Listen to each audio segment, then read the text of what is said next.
Muito boa tarde, eu estou aqui para compartilhar uma mensagem que Deus colocou no meu coração e entendendo e estudando um pouco mais sobre propósitos, eu acabei me deparando com a história de Jonas.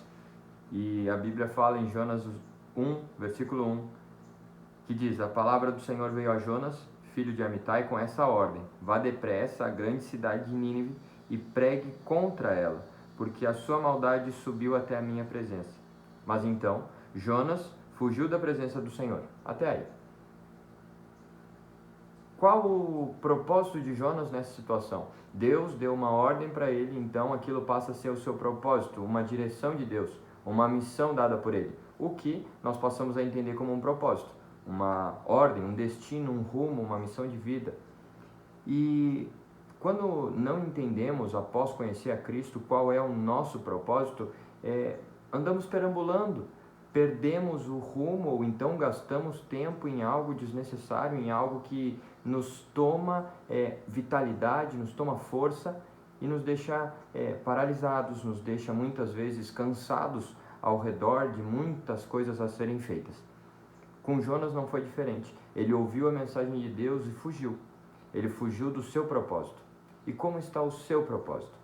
Se você não sabe qual é o seu propósito, eu quero trazer luz ao teu coração. Eu quero trazer uma certeza para a tua vida. Porque a palavra de Deus também fala lá em Colossenses, capítulo 1, versículo 16, que diz: Pois nele foram criadas todas as coisas, nos céus e sobre a terra, as visíveis e as invisíveis, sejam tronos, sejam soberanias, principados ou potestades, tudo foi criado por meio dele e para ele. O seu propósito, o nosso propósito coletivo, começa em servir e imitar a Cristo, em cumprir a sua palavra, em ser a sua palavra na terra.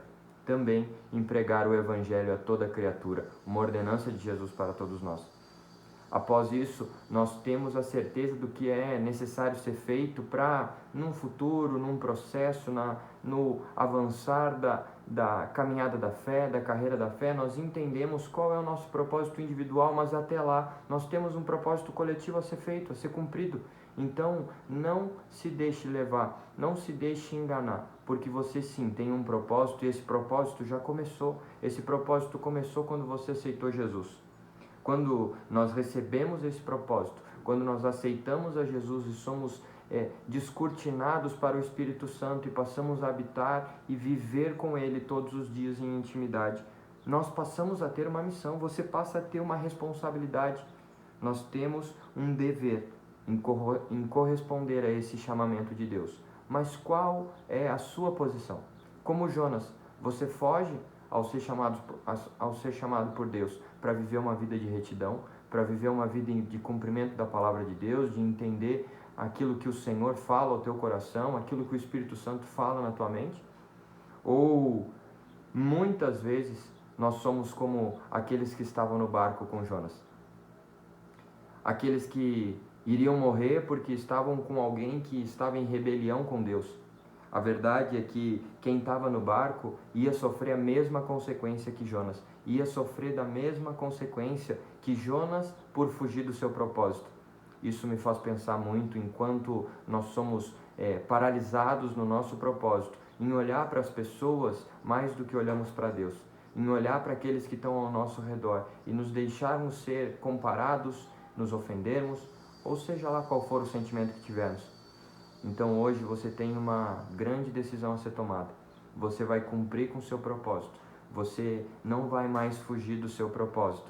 Você vai ir até aquilo que Deus está falando com você. Ou então você vai jogar do barco. Você vai lançar as pessoas até o mar e deixar de estar com aqueles que estão em rebelião com Deus.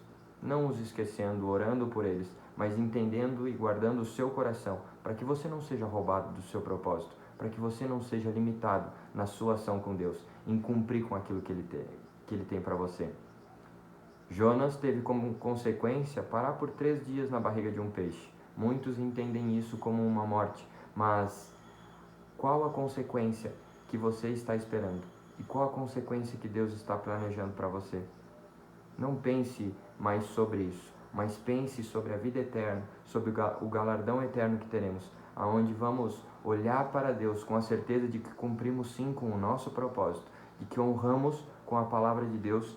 Então hoje, não fuja dos seus propósitos, não fuja da responsabilidade e, se necessário, jogue para fora do barco aqueles que estão te atrasando no teu propósito.